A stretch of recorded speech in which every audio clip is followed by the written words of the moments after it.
Olwaleero Bannanup okuli Edward Sebuufu amanyiddwa nga Eddie Mutwe, Alex Waiso Mufumbiro, Olivia Lutaya, Kelvin Tassi amanyiddwa nga Bobby Giant, Akileo Kivumbi, Doreen Kaija n'abalala bakomezeddwawo mu kkooti esookerwako e Kawempe okuwulira ensala y'omulamuzi kwemirirwa ku misango egibavunaanibwa ng'omulamuzi bwe yali abasuubizza. Bano olubadde okutuusibwa mu kkooti batandikidde okuba omubala gw'ekibiina kyabwe. Kyokka bano ne bwe bayingiziddwa mu kkooti munda era omubala gwabwe tegubavudde ku mimwa.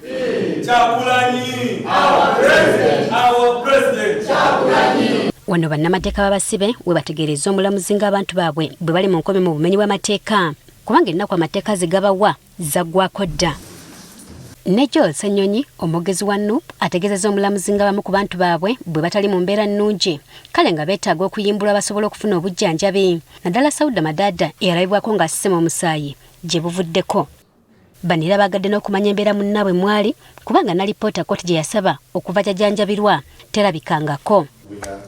Kyokka wadde bano bino byonna babituuseeko omulamuzi abasibe abalagidde bazibweyo mu kkomera okutuusa ng'ennaku z'omwezi 22 omwezi guno nga lwe bajja okuwulira ensala y'okweyimirirwa ku musango guno. Okay, the trial magistrate is indisposed and this matter is adjourned to 22nd of December for ruling on the application that was made by counsel for the applicants. Kyokka omulamuzi alagidde eddwaliro okuwa kkooti alipoota ekwata ku bulwadde wa Sauda Madada ng'ennaku z'omwezi 11 omwezi guno tezinnatuuka. The superintendent of prison, that is Maction Bay Hospital and Prison, are hereby directed to issue a status report as to the health condition of A9, that is Sauda Madada, by the 11th of December. Court session is adjourned.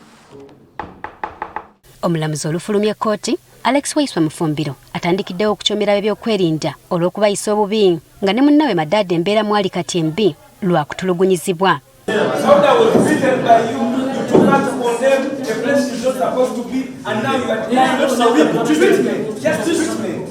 I'm very disappointed in you. Sauda This country change. You are too young to be used. Bano beewunyiza kkooti okugaana okubayimbula ate ng'ekimanyi bulungi nti tebalina musango.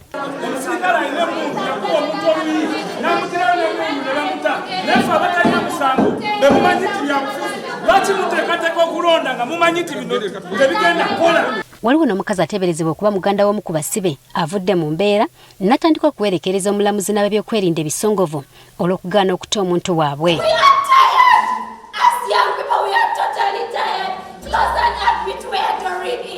Bannamateeka b'abasibe bagamba nti basaba abantu baabwe bateebwe oluvannyuma lw'ennaku eziragibwa mu mateeka ekitakolebwanga. Etteeka kwe litandikira ligamba nti ennaku 6 bwe ziwera kooti ne bwe tuba tetugisabye abasibe ne baba tebagisabye obuvunaanyizibwa buli ku kkooti okuba nti eta abantu abo bunnambiro. Kati bano bagamba nti omusango guli ku kkooti nga yeri mu kumenya amateeka kubanga olwaleero lwe bali basuubira okuweebwa ensala. Ekyokwekwasa okusaba kwaffe si kituufu. Kooti ekuumidde abasibe mu kkomera wabweru w'amateeka.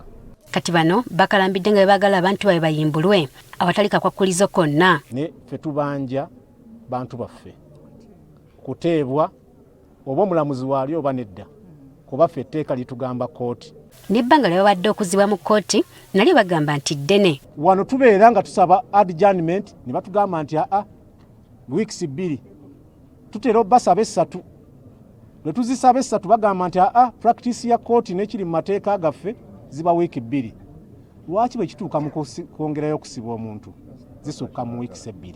Bagamba nti abalamuzi babalatidde mu nsonga z'abantu baabwe kyokka nga mulimu n'abalwadde abatannafiibwako ekintu kye babadde okutya nti embeera yaabwe yandibijja. Olwasooka baatubuulira nti omulamuzi mulwadde era omulamuzi eyajja maaso gaffe n'atugamba nti alina buyinza. Ennaku 6 ziyise. Sauda Madada twali wano bwa faintinga bwasesema omusaayi state bagamba nti yanywamuko ka juice alina bijuisi byanywa byebimuleetera okusesema n'ogamba kaakati. Wetwogerera bano bakakulungula ennaku 128 okuva lwe baasibwa nga kati tekimanyiddwa ddi lwe banaayimbulwa.